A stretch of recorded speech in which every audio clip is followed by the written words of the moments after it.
Hello, hello, hello, and welcome to today's episode of Her Version. This podcast is dedicated to sharing stories of struggle and triumph, a platform that allows individuals to tell their truth in order to inspire and uplift others.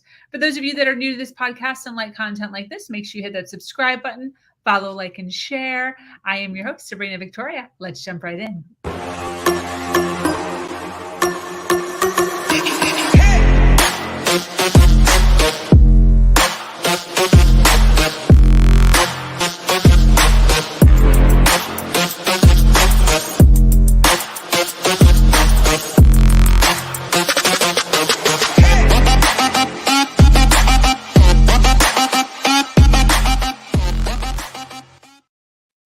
Hello, and thank you for joining us today for this episode of Her Version. I love it when I start to see people pop on immediately as soon as we start get going. If you are watching this live, if you could share this stream wherever you are at so we can get more eyes on all of the goodness that we're going to be hearing today. But this is the Her Version podcast. We are built on storytelling and the understanding that many times our greatest learning experiences come from listening to other people's stories. Today, I'm speaking with an amazing woman named Laurie Seymour. Laurie has had her fair share of challenges.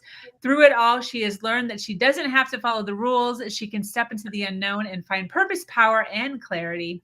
Laurie is a two-time international #1 best-selling author, host of the Wisdom Talk radio podcast, executive coach, international trainer, and speaker. She is the founder and CEO of the Baca Institute. She has dedicated her life to showing you how to reliably connect with your energetic, creative intelligence source, dissolving old patterns of difficulty, struggle, and self-sabotage.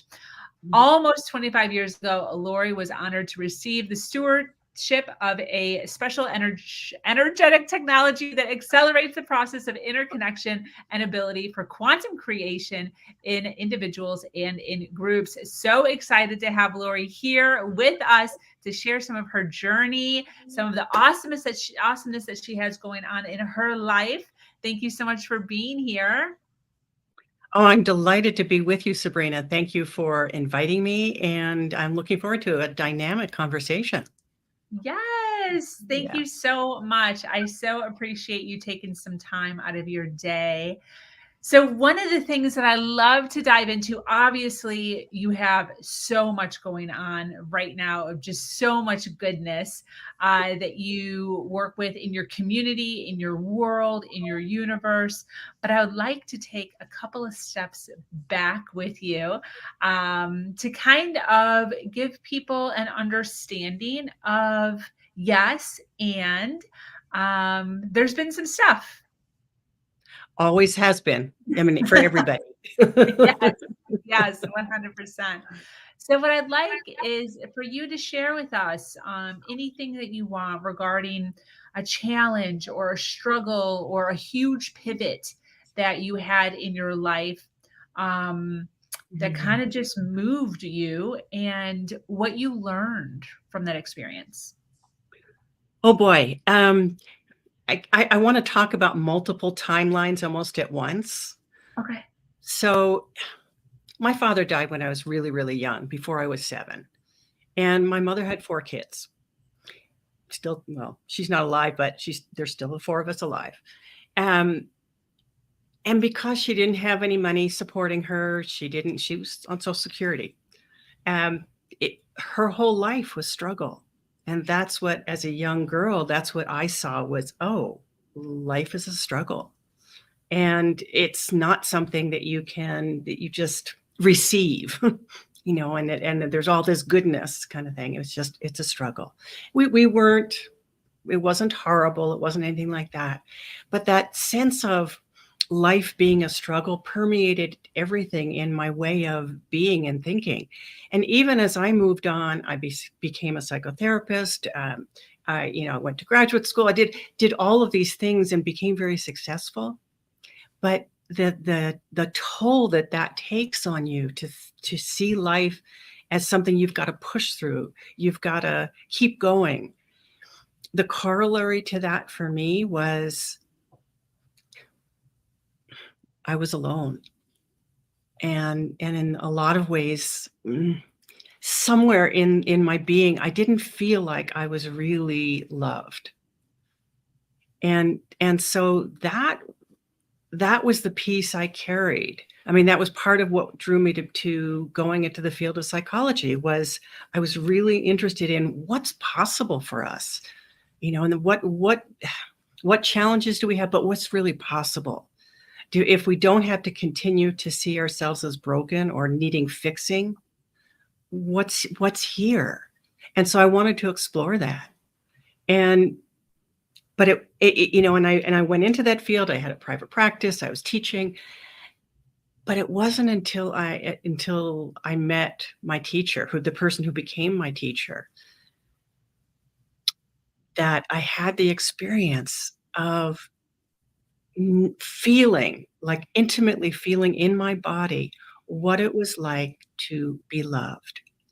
And it wasn't really from another person. That wasn't it. It was that feeling of, "Oh my god, I am loved," and, "Oh my god, I God loves me." I mean, if I can say it that way, but that sense of connecting with presence and feeling that inner teacher, if you will, within me, Mm. uh, it just changed every single thing in my life.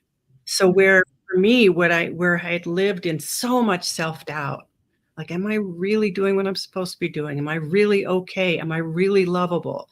And mostly feeling like, "Well, kinda maybe, but maybe not." Um, and that self-doubt was part of the underpinning of everything in my life. That started to just go.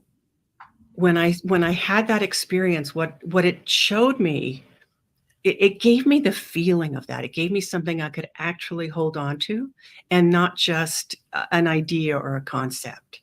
Because it has to Absolutely. land in your body. It has to be embodied for that to make a change. And once that was there, it's like I never went back. Yeah, I never went back. And I'd kinda tune in and say, well, because doubt would come up, but I had something I could, put it up against. This feeling of doubt really doesn't feel very good. This feeling of doubt feels like just it's not true, like it's an old pattern. And I got to see what an old pattern felt like, and then what was really there within me now. Yeah.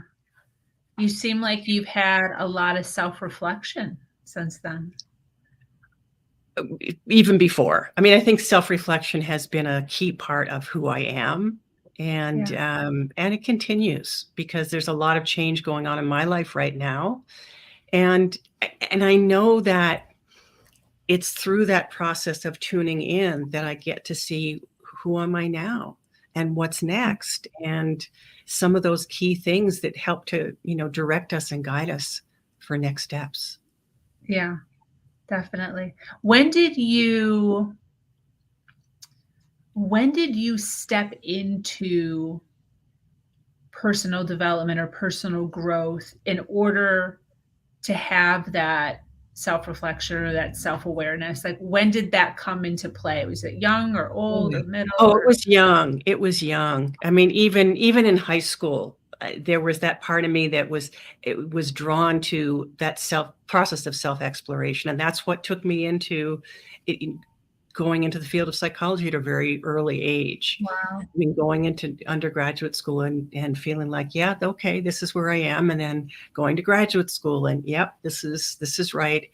And I went to and as I went into graduate school, I didn't do that I went in a kind of an alternative way. I mean, I went knowing that I wanted to explore a lot of what was current then. That was can I say that? I was back in the '70s. Yeah. So I was exploring all sorts of things that were just coming out and coming into being at that time. And that Wow. continued, that process of looking, of reading, of classes, of therapy, of here is this process of self-exploration, and, I couldn't imagine doing it any other way. Yeah. what how did you jump into this mindset so early? Was it parents? Was it a book you found early on? Mm, Was it the teachers? Like, None of the above, I think. I think it was that feeling of I didn't fit in okay. and I felt left out. And there's something about that that kind of makes you turn inwards to say, well, Wow. okay, if I don't fit in, who the heck am I? And Yeah. what is that? And that ongoing feeling of, okay, and yeah, I read a lot. I did read a lot, but it wasn't like there was a book that, turned me on to it. It was more how I was built. I think how I was built and how I came into the world was with this desire to want to know, to want to understand. Wow. That's awesome. I'm gonna say that I haven't really heard that a whole lot as far as Mm. it just being intuitively in someone. That is amazing. Hmm. So that's not how it was for you. No. Ah. Yeah, I had no idea about any of this. It literally just hit me in the face one day. I remember the day. It just hit me Mhm. in the face one day, and I was like, "Oh my gosh, wait, there's this whole other world Yeah. that I knew nothing about." Yeah. Wow. Well, that is fantastic. So I'd like to ask, throughout your journey and the ups and the downs, and as you have been evolving and Mhm. learning more and diving in more to all of the different aspects as far as Mhm. self-awareness and communication and Mhm. self-esteem, confidence, power, voice, what would you say when you are confronted with a dark place or a struggle? Mhm. What are the couple of steps or a few steps that you personally take? Because there's people listening right now who are in Mhm. the middle of the challenge. They don't know anything about what we're talking about. They're brand new to this world. They're stopping here on this video and they're like, I guess I will give it a try. My aunt said blah blah blah.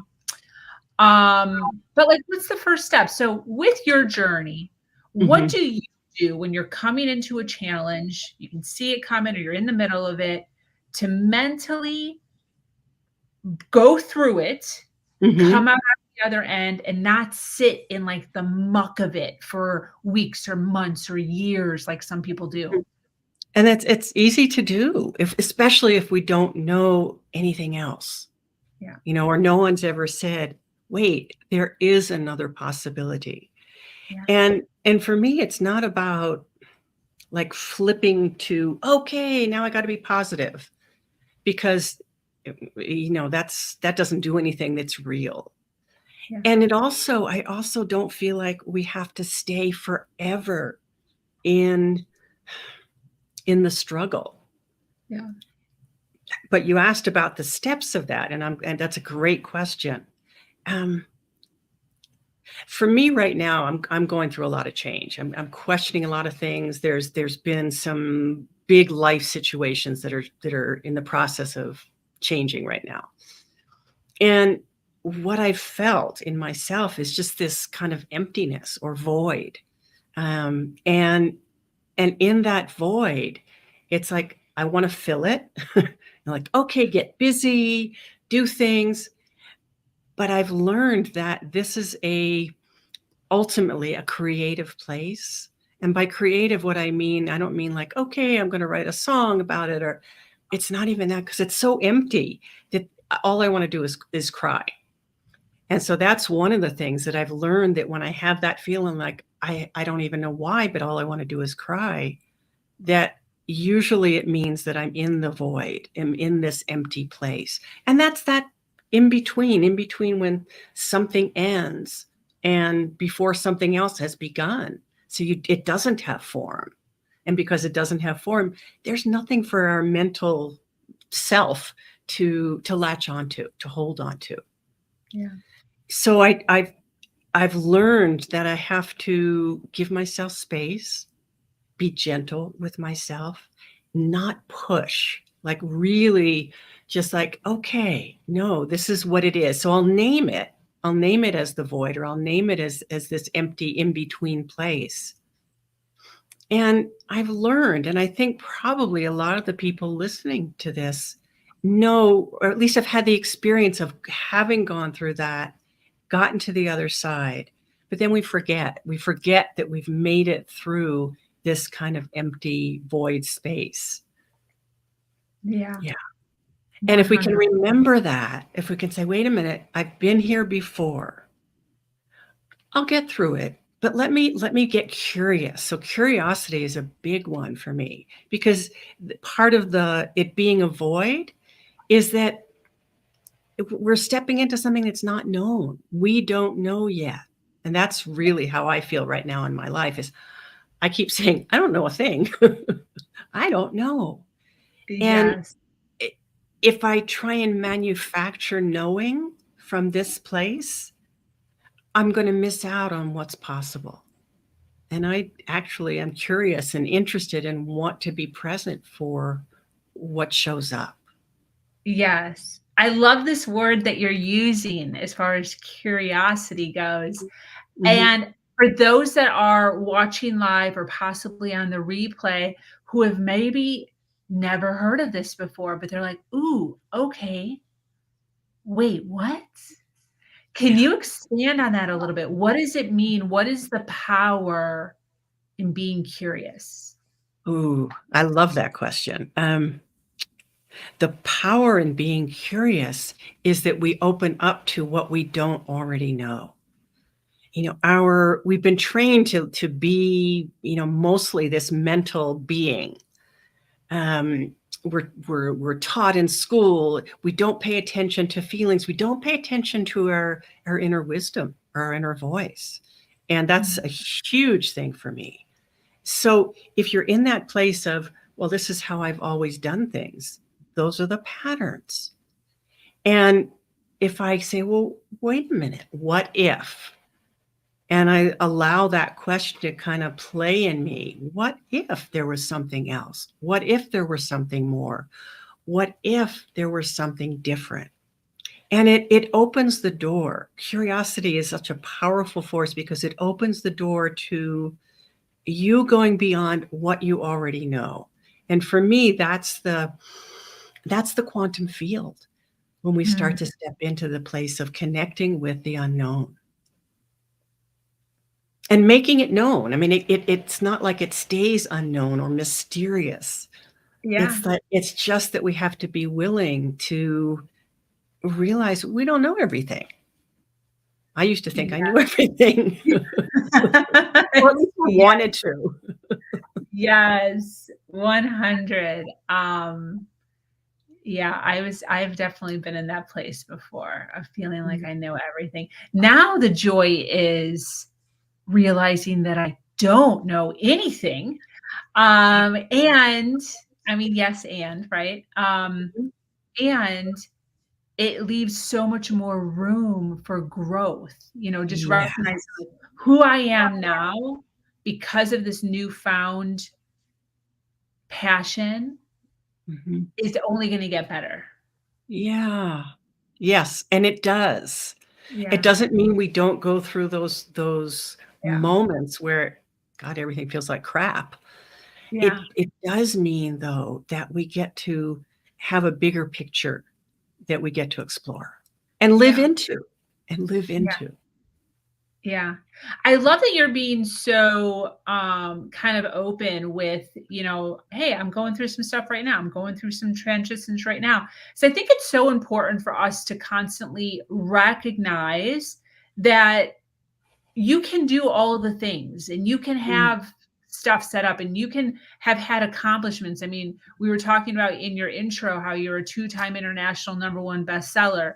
You've got a podcast, you're an executive coach, you're a speaker, like mhm, CEO of Baca Institute. There's so many things, and yet you're still going to come up face to face with challenges and with struggles, that big and small, right? Sometimes they're mhm, just little things, and then right. sometimes they are big things.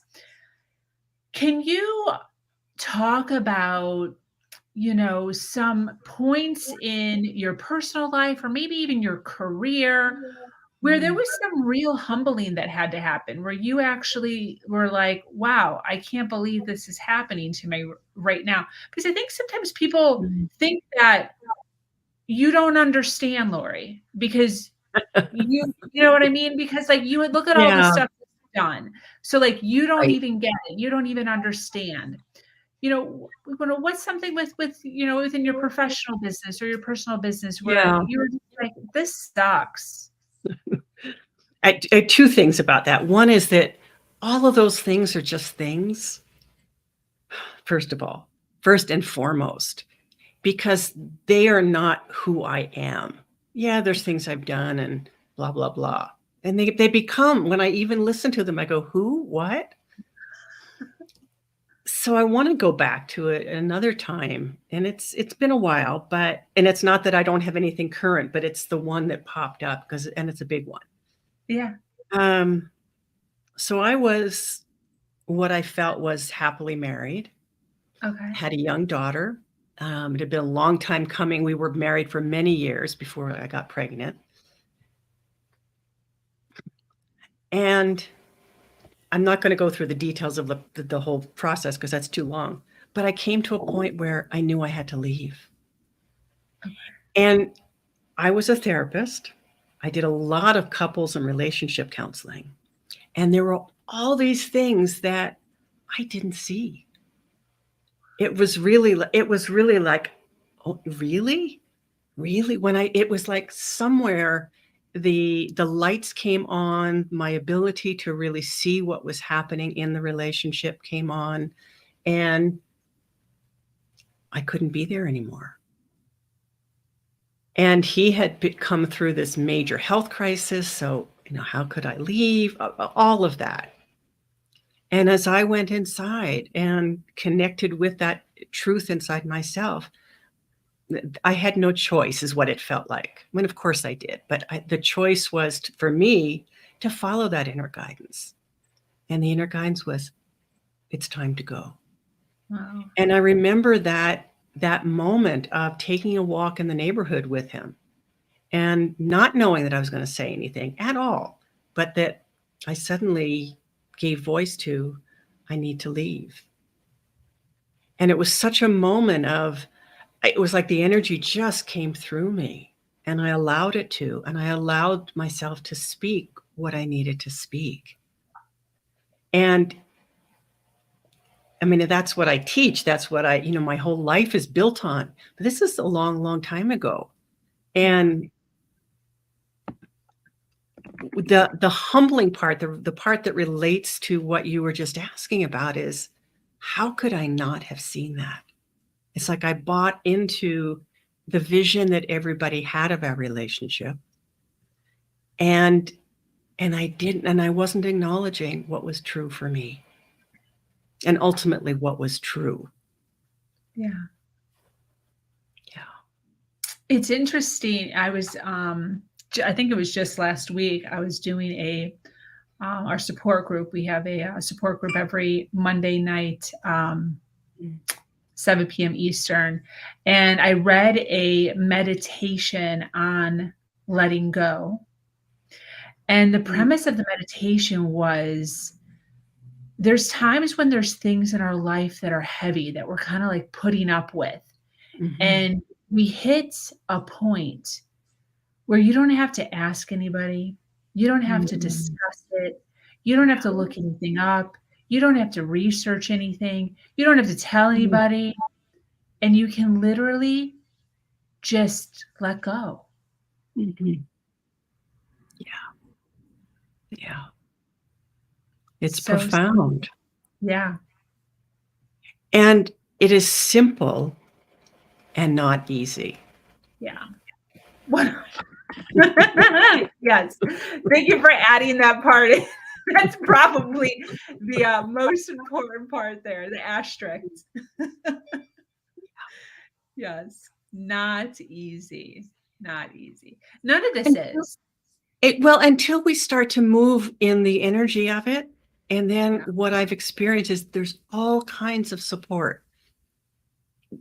in the other dimensions and in real life, Yeah. for taking those steps, taking the stand for yourself, moving forward because this is what you're about. This is Yeah. what you're here for. It's not to appease someone else or please someone else or live into someone else's vision for your life. Yeah. It is to Definitely. connect with the truth of who you are and live that. Absolutely. Can we talk a little bit about limiting beliefs? Sure. Now, a lot of people haven't heard of this. A lot of people have no idea what it even means. So I'd love it if you can maybe talk a little bit on that, and then maybe tell us, a limiting belief that you have had in your life that you've had to let go of or that you've had to continuously work on. Well, what I spoke about in the beginning about life being a struggle, that's a limiting belief because it was based on what I saw. So I could say it was based on reality. And that's usually how we stay tied with our limiting beliefs is, well, but look out there. There's the proof. Yeah. And because we are part of a quantum universe, and without going too far down into that, we live in this holographic universe, and we are a piece of and a reflection of everything that exists. And so we will draw to us and see manifested in our world that which we believe in. Mhm. And beliefs are patterns. They're just patterns. They're not truth.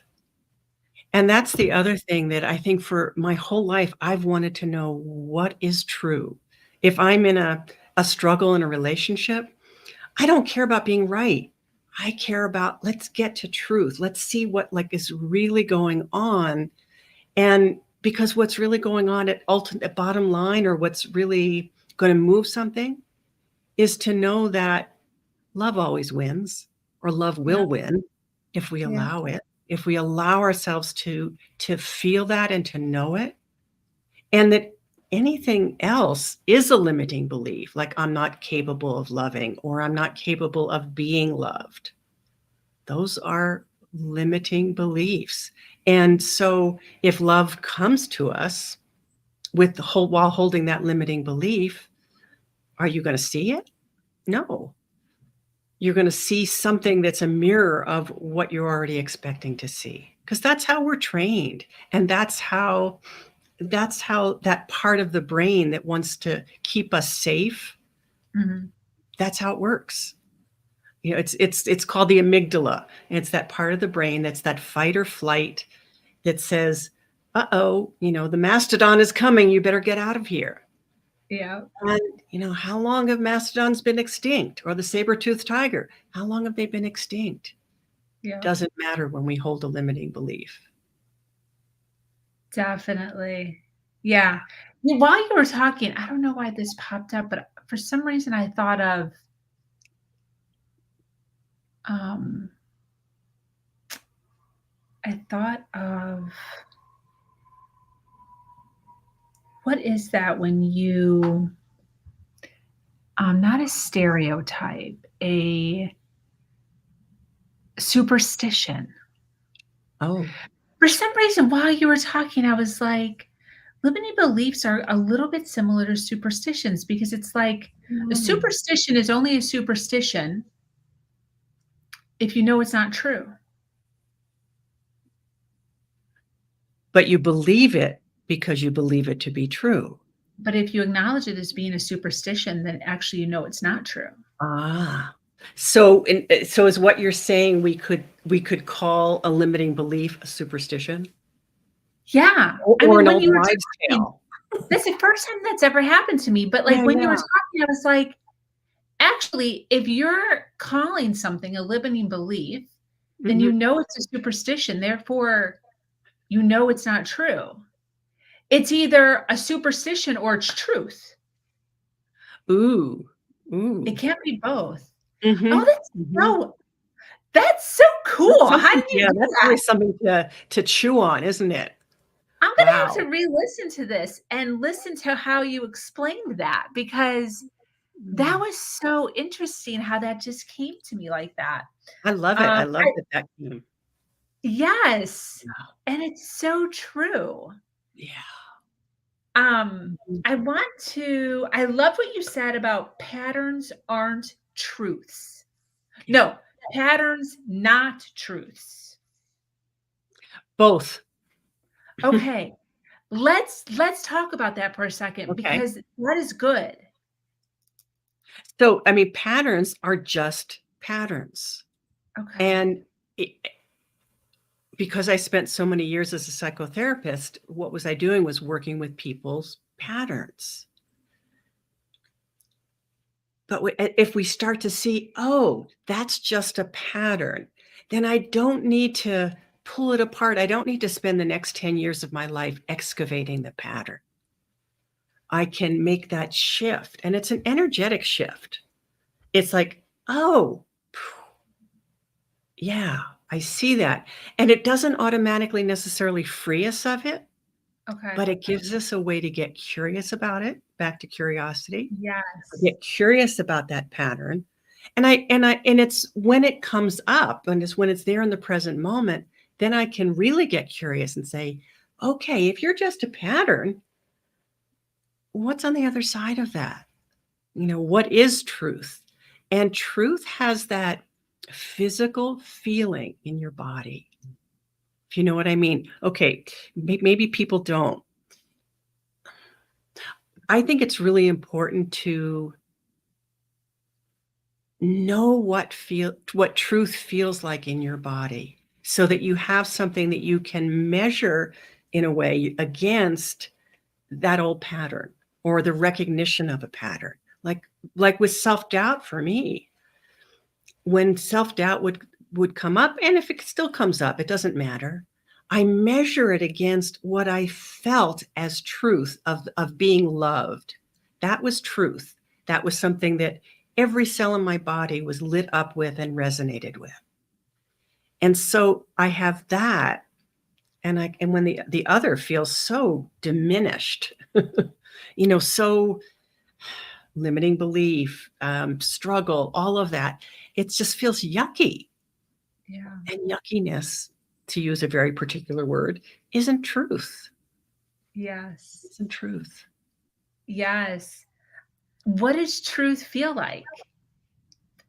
There's people that don't Ooh, know what does that feel? How do I even most know? I think most people don't. I mean, it's one of the things that I teach in my Inner Guidance Mastery Blueprint, and it's not a concept. You can't get to it through a concept or even Okay. just I can describe it, but Okay. really for everybody, it's going to be somewhat different in how they come to it and how they relate with it. For me, it is that feeling of such a flow in my body. Yeah. So if you and I, Sabrina, are in the middle of an argument and we both are caught in that place of defending ourselves and ego and I'm right, no, I'm right. We get into those places with each other. Not you and Yeah. I, 'cause we don't know each Yeah. other well enough, but we could. Yeah.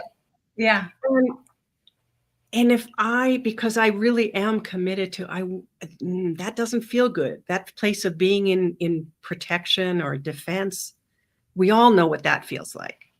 And that does not feel good. There's no flow, there's no trust, there's no relaxation, like no trust in the universe, and there's no love.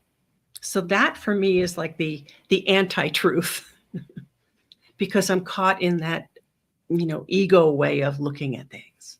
Yeah. And when I drop that and I say, well, no, let's go beyond that. Let me be vulnerable. Let Yeah. me say what's really true. And I don't mean it's even more than emotion because emotion can keep us locked in patterns. So it's Yeah. even going beyond the emotion to that feeling where, oh, my body just relaxed into this. This feels true, and I don't have to defend it. I don't have to explain it. I don't have to protect myself in this place because truth has its own protection. Absolutely. Yeah. Um, when you think of success, you were Mhm. talking about feeling good, and we were talking about truth. Mhm.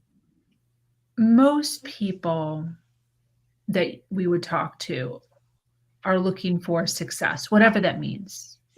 For Mhm. everyone, it's different. Mhm. But that feeling good, that calmness, that, limited anxiety, very little anxiety Mhm. equals success. Um, but what does that look like in your life? Like what is happening in your life to get you to that Mm. point of feeling Mm. successful?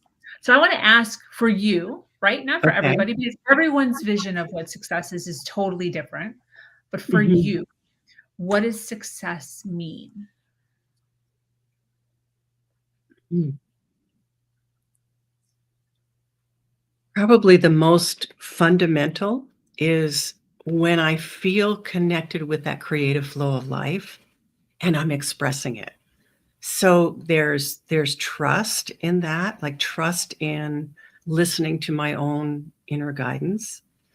Um, there's surrender, which is an interesting word to use. It's surrendering never to another person, or it's not about that. It's surrendering to that life force, um, where there isn't struggle. There may be challenge, and there may be lots I need to do and activity, but it's not that.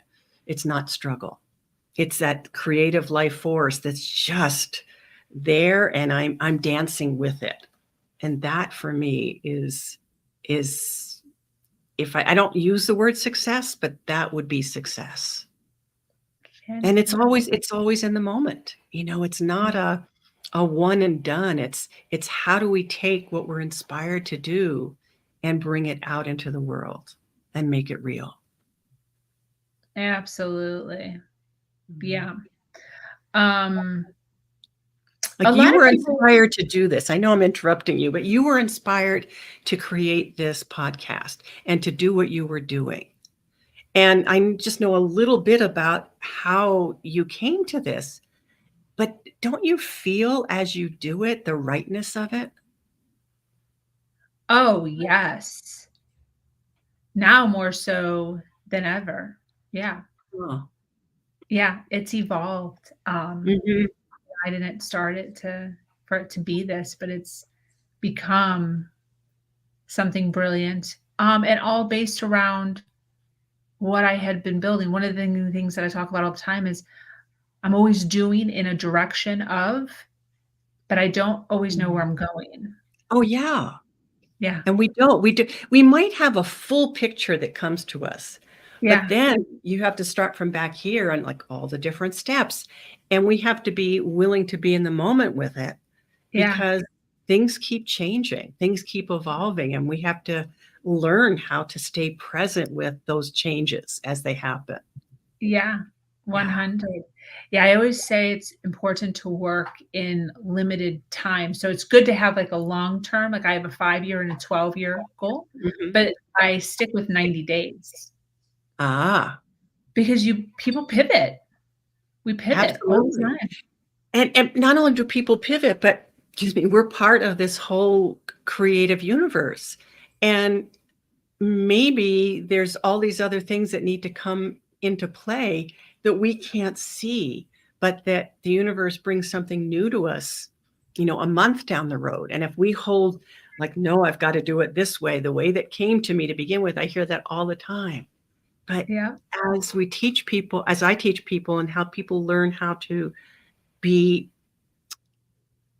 present with the change and the changing energy and the changing flow, then it's like, oh my God, this just took on a whole new life and it's bigger. And it maybe it's not bigger, maybe it's smaller, but there's a new something, a resource, a person, a collaboration that is now here that wasn't here that I didn't know about when I had that vision to begin with. Yeah. Um, I know one of the things that you and I have talked about, it was also in your in the intro that I read, is something about following the rules Mm, and pivoting from that, or not necessarily going along with maybe what the majority in your world would have mm, appreciated you doing. Speaking to the females listening live, and the males, but there's probably more females watching than males. And for those of you on the replay, if you could hashtag replay right now, wherever you're at, so we can see where you're at, we can send you some mm, love. So females watching right now who are dealing with other people's opinions, mm, other people's rules. What did you do? How did you step up into, yeah, I'm not going to do that? mm. How are you able to do that? Because it's scary.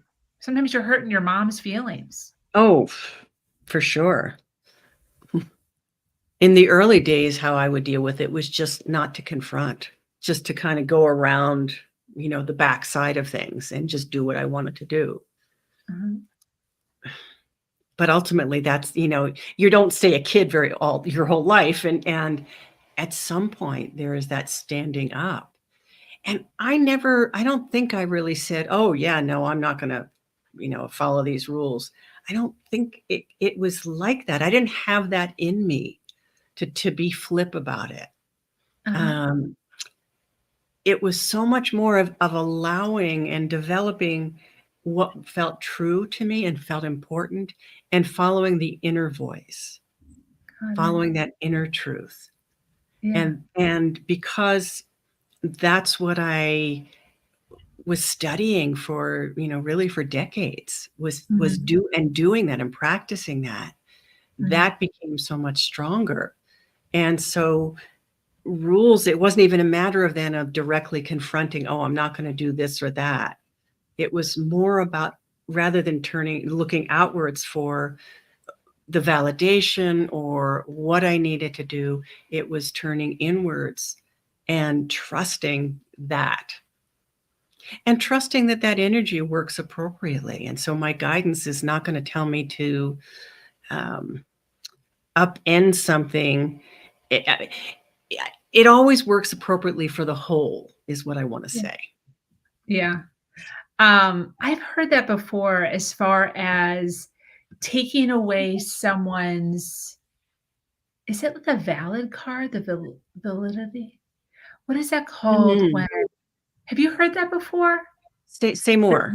the valid, I might be saying it wrong though, but when other people aren't necessarily agreeing with the way that you're deciding to lead your life, Hmm. we put a lot of value, or we make their opinion valid in our world, where they're like, their opinion matters, therefore I am not going to do what I want to do because their opinion is Hmm. stronger than mine. It's more valid than my opinion. And Right, there's this right. word verbiage that I've heard where you say to yourself, not necessarily out loud, but you say to yourself, like, I am taking your card away. Like, I'm taking your, Ah. but I don't know what it's called. I hate that I'm forgetting Well, that. maybe, I mean, saying I'm taking away your validity card The could work. literally card. Yeah, I think that might I be what it haven't is. heard that, but I understand what you're saying with that. I'm not Yeah. making you more important. I'm making me at least as important. Yes. And for me, I've made my inner guidance system more important than anything. Getting to know it, getting to develop it, getting to know how to listen to it, to hear it, to follow it. Yeah. That's been my guiding light for decades now. Beautiful. I want to give a quick shout out to those watching live. Thank you Mm, so much for being here and for hanging out with absolutely. us. I love There's it. quite a few more of you than when we first started. So, just a quick reminder that if you are watching us live, if you could share this video wherever you're at so we can get some more eyes. on this podcast, and Laurie, to be able to help inspire other individuals who are maybe in a spot that's similar to hers. Um, I want to ask Laurie, I know I said a plethora of amazing things that you're doing in your world right now, and of stuff that you have done. But I want to ask, as far as your business goes, what do you do for your business exactly? How do you help all the humans? How do I help all the humans? I help them help themselves. Well, really, for me, it is about learning that there is this part of you that already knows, and it's about connecting people with that. So I work a lot with energy. I mean, if people are paying attention right now, there is the feeling, there is an energy that's present between you and I and with us. That is that feeling of unconditional love. And when we allow that, and so that's a lot for me of what I do, when we allow that, when we are opened to that, there's transformation takes place naturally. And it's more like remembering takes place naturally. Mm-hmm. Remembering the truth of ourselves. And so, I mean, in terms of forms, I work one-on-one with people. I have a twice weekly, what's called Turea meditation live online. And that's a very lovely way to come and experience the energy, the teaching, a silent meditation, and to get to share also with, what feels like a very intimate group. And I've been doing that for 6 years, over 6 years now, because it's something that people can get to learn about what this all feels like, that feeling of truth in your own body. And then people start with me often in a group program with the Inner Guidance Mastery Blueprint course. And that's a 6-week class that teaches people about how to connect with their own inner guidance. Mm-hmm. And that starts to change everything really in your life, from like how you do your job to how you do your relationship to trusting, because it comes down to that place of trusting what it is that your insides are wishing to share with you. Yeah. Where do you predominantly hang out? Social media wise. Sorry, social media. Okay.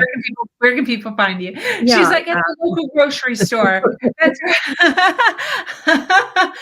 no, social new media. best restaurant in town. Yeah. Facebook, LinkedIn. I'm on Instagram, Twitter. So I'm in a lot of places. At my podcast, Wisdom Talk Radio, that I get to interview you next week. But it won't go live next week, but I'll be with you and we'll have a different kind of conversation, perhaps. Yeah. That's where I hang out.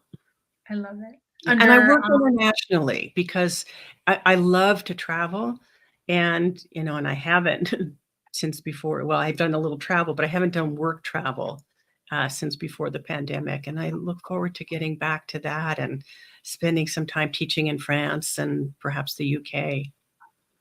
Fantastic. Are you under your name, Laurie Seymour, or is it under your business? Both. So on LinkedIn, I'm under both, but Laurie Seymour is more where people find me. Beautiful. And I'm under both Laurie Seymour and the Baca Institute on Facebook. Beautiful. Fantastic. What are your big dreams for your business?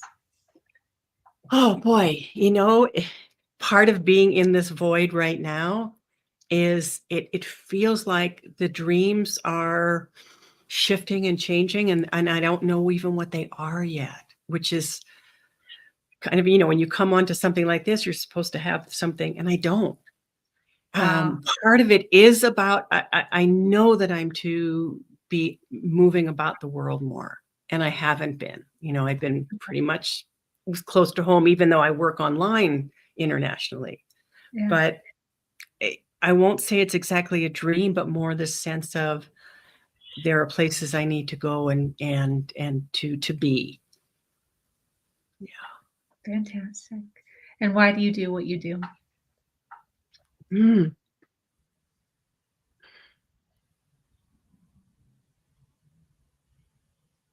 Because as more people connect with the truth of who they are, one of the things that lights me up more than anything else is as people get to know what their big idea is, that is theirs to bring into the world. And so I do a lot of work with bringing that inspiration into action, because that's how we get to change the world. That's how people get to feel like the real bigness of who they are. And I don't mean we have to be big and talking to thousands of people. It can be they're big in the way of you recognizing the light of who you are. And as people grow into that light or recognize that light, that changes everything on the planet, because what we're doing is we're raising the vibration of the whole planet. Yeah, definitely. Well, this has been absolutely fantastic. I've loved being with you. I love how you are and how you ask questions and how you listen and all of that. It's just great. Thank you. What can people find at the BacInstitute.com? Lots and lots and lots of things you can read. There's videos, but lots of blogs. I've been, writing for more than 10 years on there.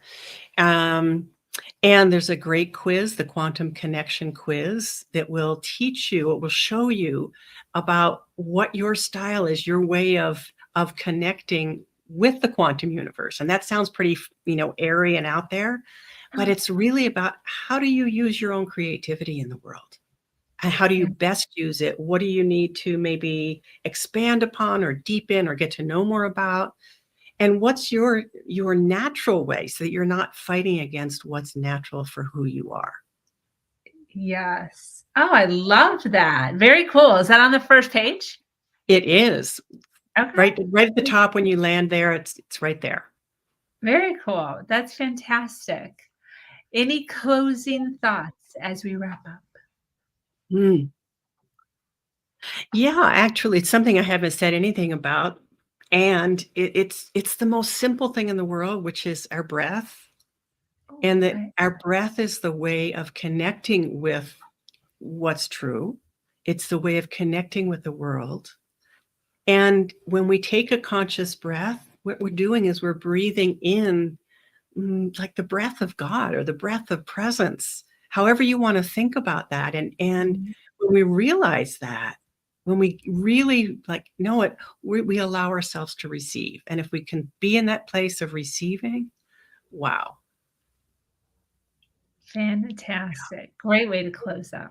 I'm sure everybody took a nice deep breath at that moment. I know I did. Yeah, me too. That's great. I think it's so interesting. That breath as light. See the breath as light. Oh, that's great. Yeah, I love it when breath is mentioned anywhere on the podcast or out in the world, because it forces you to take a pause and feel it. Yeah. And take a breath and be with it. So Awesome reminder, always an awesome reminder when we're talking about breath. Well, I so appreciate you being here go ahead. Were you going to say something? Oh, no. Just listening. It was my listening face.